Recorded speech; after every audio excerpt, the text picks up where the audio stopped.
Salut à tous et bienvenue dans cet épisode où on va parler de ce qui rend l'été vraiment torride. Et non, je ne parle pas des vagues de chaleur écrasantes qui menacent de m'étouffer du haut de mon sixième étage sous les toits de Paris. Aujourd'hui, je vous emmène dans l'univers des festivals de musique, ces événements qui transforment les plaines en scènes de rêve et des foules en communautés éphémères.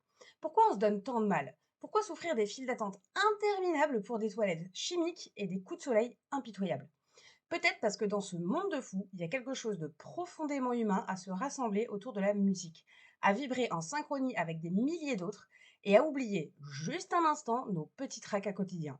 Alors attachez vos ceintures, on part explorer les festivals européens comme Noce Live et Mad Cool avant de traverser l'Atlantique pour découvrir Summerfest et le Rolling Loud et bien d'autres encore. Let's go!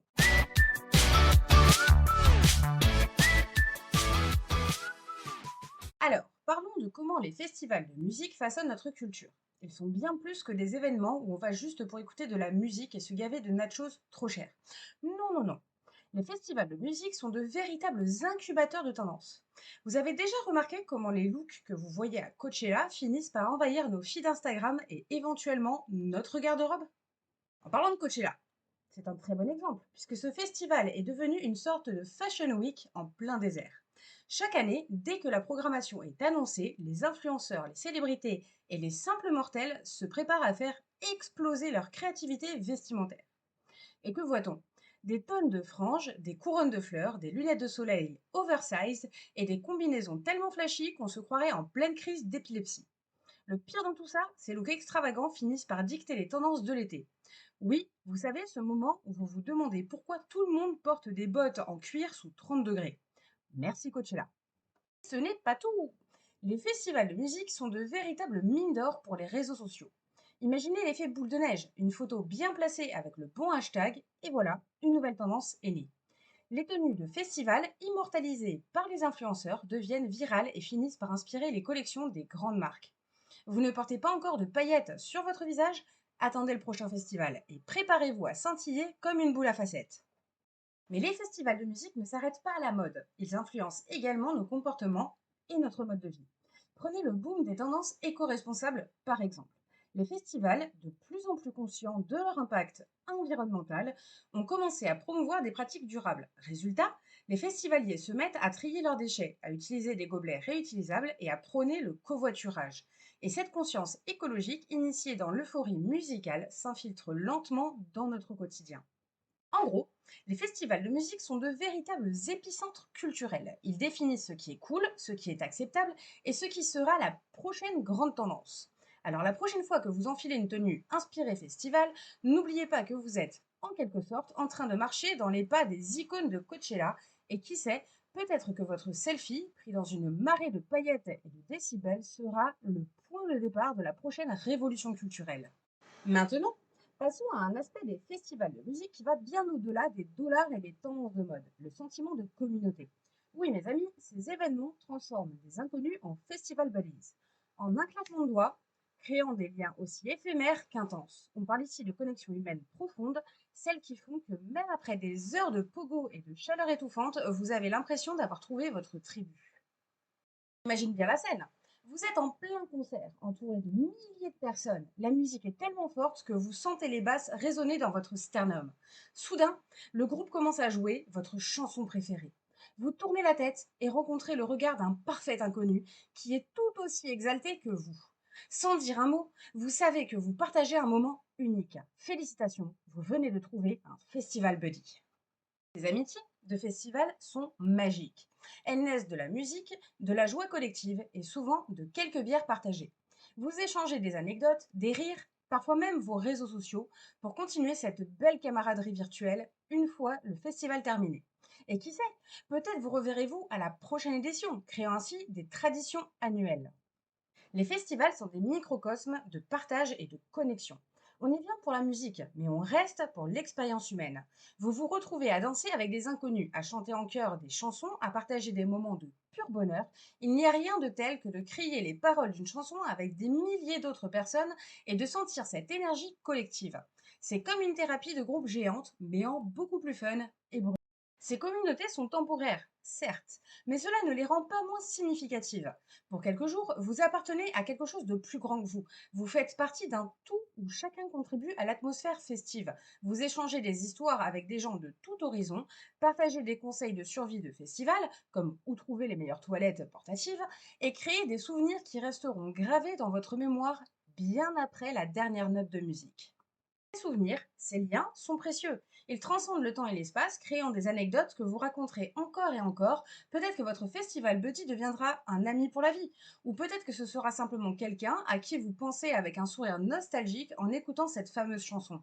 Dans tous les cas, ces connexions sont la preuve que, même dans notre monde hyper connecté et parfois aliénant, les festivals de musique nous rappellent notre besoin fondamental de connexion humaine et de communauté. Alors, la prochaine fois que vous vous retrouvez dans une foule en train de vibrer au son d'un riff de guitare, rappelez-vous que vous ne faites pas seulement partie d'un public, vous faites partie d'une communauté éphémère, certes, mais incroyablement puissante. Et ça, mes amis, c'est la vraie magie des festivals de musique.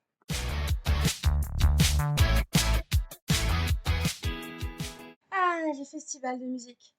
Non seulement ils nous offrent des souvenirs inoubliables et des coups de soleil mémorables, mais ils sont aussi de véritables machines à cash pour les villes qui les accueillent. Prenons un billet pour Lisbonne et voyons comment le festival Noce Live transforme cette ville en un véritable Eldorado économique. Chaque année, Lisbonne se métamorphose en mecque des mélomanes grâce au Noce Live. Des dizaines de milliers de festivaliers débarquent prêts à dépenser leur argent durement gagné, ou celui de leurs parents. Hôtels, restaurants, bars, magasins de souvenirs, même les vendeurs de chapeaux ridicules se frottent les mains. Le Noce Live, c'est comme un Noël en plein été pour l'économie locale. Les estimations parlent de millions d'euros injectés dans l'économie, et ce n'est pas seulement de l'argent de poche, on parle de réservations d'hôtels à gogo, des restos complets et des taxis qui roulent sans relâche. Et ce n'est pas tout. Ces festivals créent des emplois, plein d'emplois. Des jobs temporaires, bien sûr, mais pour beaucoup, c'est une aubaine. Serveurs, agents de sécurité, techniciens de scène, nettoyeurs, tout le monde y trouve son compte. Et pour certains, c'est même une chance de mettre le pied dans l'industrie musicale. Qui sait, le type qui installe les lumières pourrait bien être le prochain grand producteur de demain. Les festivals de musique boostent également le tourisme de façon exponentielle. Les festivaliers ne se contentent pas d'assister aux concerts et de repartir. Non, ils profitent pour explorer la ville, ses monuments et sa culture. À Lisbonne, cela signifie des visites à la tour de Belém, des séances de dégustation de pastéis de nata et des balades dans les quartiers d'Alfama. Tout ça, ça rapporte gros. Les touristes viennent pour le festival, mais ils restent pour tout le reste, dépensant joyeusement leur argent dans la ville. Les festivals finissent par devenir des marques de fabrique locales, attirant chaque année de plus en plus de visiteurs. Les villes deviennent des destinations de choix non seulement pour leurs attractions habituelles, mais aussi pour leurs événements musicaux emblématiques. Pensez au Glastonbury ou au Tomorrowland. Ces festivals sont devenus indissociables des villes qui les accueillent, renforçant leurs attractivités et leur rayonnement international. En somme, les festivals de musique ne sont pas seulement des fêtes géantes où on danse jusqu'à l'aube, ils sont des catalyseurs économiques puissants, injectant des millions dans les économies locales, créant des emplois et boostant le tourisme. Et soyons honnêtes, ils donnent aussi une excellente excuse pour porter des paillettes en plein jour sans aucun jugement. Ces gigantesques rassemblements où on vibre, on danse, on s'éclate, et on laisse derrière nous un joli petit bazar écologique. Parce qu'avouons-le, un champ de festival après le dernier rappel ressemble souvent à une zone de guerre entre déchets et nature. Mais heureusement, nos amis les organisateurs commencent à se réveiller à l'urgence climatique et à prendre des initiatives pour limiter notre empreinte carbone. Parlons des défis écologiques. Imaginez des milliers de personnes débarquant dans un espace restreint, souvent en pleine nature. On pense aux montagnes de déchets, aux émissions de CO2 générées par les déplacements, à la consommation d'énergie pour les scènes, les lumières, les stands de nourriture. La liste est longue. Et ne parlons même pas des toilettes chimiques, ces joyeux petits cabinets sont tout sauf écolos. Bref, c'est pas joli joli. Tout n'est pas perdu. De nombreux festivals prennent des mesures pour réduire leur impact environnemental et devenir plus verts. Prenons Glastonbury, par exemple. Ce mastodonte britannique a décidé de bannir les bouteilles en plastique à usage unique. Oui, en 2019, les festivaliers devaient apporter leurs propres gourdes et les remplir aux stations d'eau. Résultat, des tonnes de plastique en moins et une leçon pour nous tous.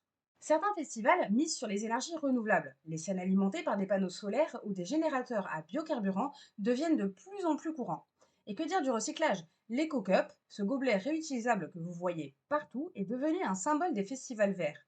De nombreux événements mettent en place des systèmes de tri des déchets avec des bénévoles prêts à vous sauter dessus si vous ne recyclez pas correctement votre canette de bière. Aussi la question de la mobilité. Encourager les festivaliers à venir en transport en commun, en covoiturage ou mieux encore à vélo. C'est une autre façon de réduire l'empreinte carbone. Certains festivals offrent même des réductions sur les billets pour ceux qui choisissent des moyens de transport durables. Un petit coup de pouce qui fait du bien à la planète et à votre portefeuille. N'oublions pas la sensibilisation. De nombreux festivals profitent de leur plateforme pour éduquer les festivaliers sur les enjeux environnementaux. Des ateliers, des discussions et des stands d'information sont souvent présents pour informer et inspirer des comportements plus responsables. Parce qu'après tout, ce n'est pas juste une question de ramasser ces déchets, mais de changer nos habitudes pour de bon. En résumé, les festivals de musique sont en pleine transformation. Les organisateurs et les festivaliers prennent conscience des défis écologiques et cherchent des solutions innovantes pour réduire leur impact. Alors la prochaine fois que vous serez en train de danser sous les étoiles, pensez à votre empreinte écologique. Après tout, il serait dommage de ruiner la planète juste pour pouvoir se vanter d'avoir vu ce groupe génial en live, non?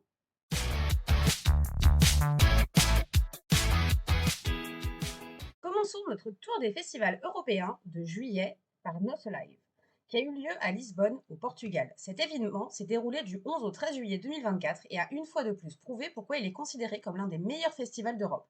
Avec des têtes d'affiche telles qu'Arcade Fire, Dua Lipa et Pearl Jam, le festival a offert des performances mémorables. Arcade Fire a ouvert les festivités avec une énergie incroyable, tandis que Dua Lipa a illuminé la soirée de vendredi avec son pop moderne, et Pearl Jam a clôturé le festival avec un concert émouvant et nostalgique qui a ravi les fans. Direction Madrid pour le Mad Cool Festival qui s'est déroulé du 10 au 13 juillet 2024. Ce festival est célèbre pour son ambiance électrique et ses artistes de renommée mondiale. Cette année, des groupes comme Red Hot Chili Peppers, King of Leon et The 1975 ont enflammé la scène, offrant des performances à couper le souffle. La diversité et la qualité des artistes présents ont fait de cette édition un véritable succès. Le Wireless Festival à Londres, au Royaume-Uni, a eu lieu du 12 au 14 juillet 2024 à Finsbury Park. Connu pour être le rendez-vous des amateurs de hip-hop et de musique électronique, le festival a accueilli des stars comme Travis Scott, Cardi B et A$AP Rocky. Chaque artiste a apporté son propre style et énergie, faisant de cette édition un moment fort pour tous les festivaliers présents. En Allemagne, l'Airbeat One s'est tenu du 10 au 14 juillet 2024. Il a une fois de plus montré pourquoi c'est l'un des plus grands festivals d'EDM en Europe. Avec des performances de DJ légendaires tels qu'Armin van Buren, Martin Garrix et Tiesto, le festival a impressionné par ses effets visuels spectaculaires et sa production de haute qualité, faisant vibrer les amateurs de musique électronique. Aux Pays-Bas, on retrouve l'Awakening Summer Festival, qui a eu lieu du 12 au 14 juillet 2024. Ce festival est un incontournable pour les fans de techno, avec des DJ renommés comme Carl Cox, Adam Beyer et Amelie Lent. Le cadre naturel et l'atmosphère immersive ont offert une expérience unique aux festivaliers présents. En France, The Peacock Society à Paris s'est déroulé les 8 et 9 juillet 2024. Ce festival électronique a su se démarquer par des artistes innovants et des installations artistiques uniques. Les performances de Nina Kravitz et Solomon ont marqué cette édition, renforçant la réputation de The Peacock Society comme un événement clé de la scène électronique parisienne.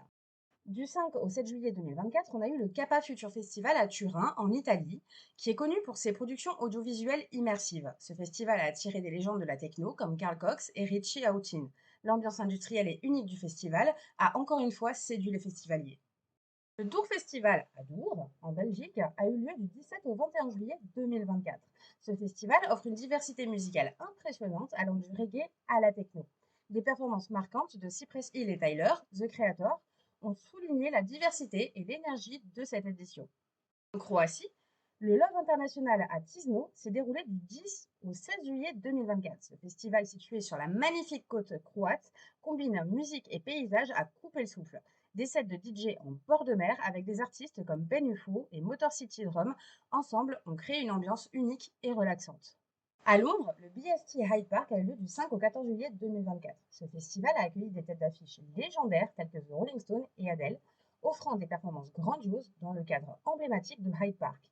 Un moment notable de cette édition fut la participation des Stray Kids qui ont captivé la foule avec leur énergie contagieuse et leur sexitude. Le E-Days Festival à Milan, en Italie, s'est tenu du 26 juin au 16 juillet 2024. Surnommé le Glastonbury italien, ce festival a attiré les foules massives avec des têtes d'affiche comme Doja Cat, Queens of the Stone Age, Royal Blood ou encore Stray Kids. Traversons maintenant l'Atlantique pour découvrir les festivals de musique aux États-Unis en juillet. Nous débutons avec le Summerfest à Milwaukee, qui se déroule au début du mois de juillet. Ce festival est reconnu comme l'un des plus grands au monde en termes de participation, attirant des foulées immenses avec des centaines de performances sur 12 scènes. Cette année, les têtes d'affiche étaient Maroon 5, SZA et Lil Uzi Vert, offrant des performances mémorables. Summerfest ne se limite pas à la musique avec des stands de nourriture et de boissons, des défis interactifs comme le tir au panier de basketball et des célèbres feux d'artifice Big Bang illuminant le ciel de Milwaukee. Direction Miami, en Floride, pour le Rolling Loud du 5 au 7 juillet 2024. Ce festival est connu comme un des plus grands événements de hip-hop au monde. Et cette année, il n'a pas déçu. Travis Scott, Kendrick Lamar et Cardi B ont livré des performances éblouissantes, créant une atmosphère électrisante qui a maintenu la foule en effervescence jusque tard dans la nuit. Pour une ambiance plus alternative, le Pitchfork Music Festival à Chicago, Illinois, s'est tenu du 19 au 21 juillet 2024. Ce festival est célèbre pour sa programmation indépendante et alternative, attirant les amateurs de musique à la recherche de sons innovants. Cette année, Big Thief, FKA Twig et Mitski ont enchanté le public avec des performances uniques. Enfin, plongeons dans l'univers magique d'Electric Forest à Roxbury, Michigan, du 27 juin au 1er juillet 2024. Ce festival combine musique électronique et art interactif dans une forêt enchantée, offrant une expérience immersive avec des installations artistiques spectaculaires. Des artistes comme Bass Nectar, The String Cheese Incident et Odessa ont fait vibrer les festivaliers qui se sont perdus dans la beauté naturelle de la forêt tout en dansant sous les étoiles. Chaque festival a apporté son lot d'expériences uniques et mémorables, alliant des performances musicales de haut niveau, cadres exceptionnels et ambiance électrisante. Une véritable célébration de la musique à travers le monde.